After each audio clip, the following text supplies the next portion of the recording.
আসসালামু আলাইকুম viewers, welcome to another video. পাখিরহাট YouTube চ্যানেলে আপনাকে স্বাগত। বরাবরের মতো চলে আসলাম নতুন আরও একটি ভিডিও নিয়ে।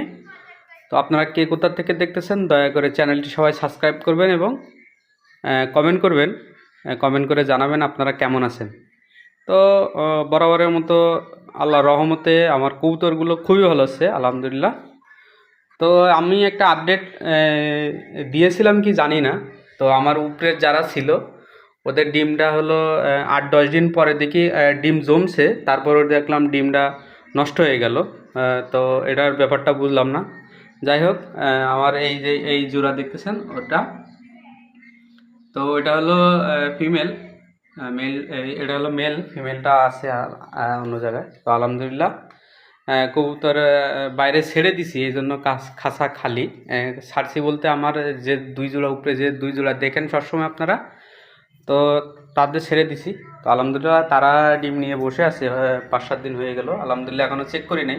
তো চেক করব, চেক করে দেখব যে ডিম জমছে কিনা। তো আলহামদুলিল্লাহ ওরা কিন্তু নতুন, ওদের নিয়ে আমি একটা ভিডিও বানাবো, আপনাদের সাথে বলবো, ভিডিও তৈরি করব। আলহামদুলিল্লাহ খুবই দারুণভাবে ওরা তাওয়া দেয়, এটা হলো আমার কাছে ভালো লাগে। তো প্রথম প্রথম কয়দিন খুবই বাজেভাবে তাওয়া দিছিল, তাওয়া দেয়ই নেই এরকম অবস্থা। তো সবচেয়ে মজার একটা জিনিস আপনাদের দেখাবো যে কবুতর গ্রিড কবুতর কতটা পাগল, এই কারণে আমি আপনাদের এই ভিডিওটা করতেছি। তো আলহামদুলিল্লাহ আমি আমার যারা যারা কবুতর, যেগুলো কবুতর আছে ওটা বাদ আরও 3টা বাইরে আছে, আরও 3টা বাইরে আছে। তো আলহামদুলিল্লাহ 7টা টোটালি আমার কবুতর।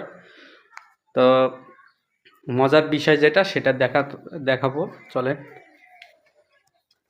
তো এই যে দেখতেছেন এখানে 3টা আছে আলহামদুলিল্লাহ, মার্শাল্লাহ কবুতরগুলো খুবই ভালো আছে আল্লাহর রহমতে। তো আপনাদের যে জিনিসটা দেখাবো সেই জিনিসটা দেখেন অবশ্যই। এই যে ব্যাপারটা দেখেন, কবুতর গ্রিড খাওয়ার জন্য এই যে গ্রিড দেখতেছেন, এই যে গ্রিড, এগুলো আমার হাতে তৈরি করা, কিন্তু এই গ্রিডগুলো আমি নিজে তৈরি করছি। এই যে খোয়া দেখতেছেন, খোয়া আলাদা, আবার ডিমের খোসা, এখানে কাঠকয়লা আছে, পিঙ্ক সল্ট আছে, সমুদ্রর ফেনা, আবার হলো আপনার এই শামুক বলতে ঝিনুক যেগুলো, সেইগুলো, এই সাদা পাথর, সাদা স্টোন যেগুলো বলে। তো আলহামদুলিল্লাহ এগুলো সব আমার নিজের হাতে তৈরি করা, আলাদা আলাদা। স্টোনগুলো হলো আমার কেনা স্টোনগুলো, এগুলো আমি সব মিক্স করছি, এগুলো মিক্স করে বয়েল করে। এগুলো নিয়ে অনেক কথা আছে, বলা যায়, কিন্তু শর্ট ভিডিওতে বেশি কথা বলতে পারি না। দেখেন খাওয়ার জন্য কত পাগল হয়ে গেছে, শর্ট ভিডিওতে আসলে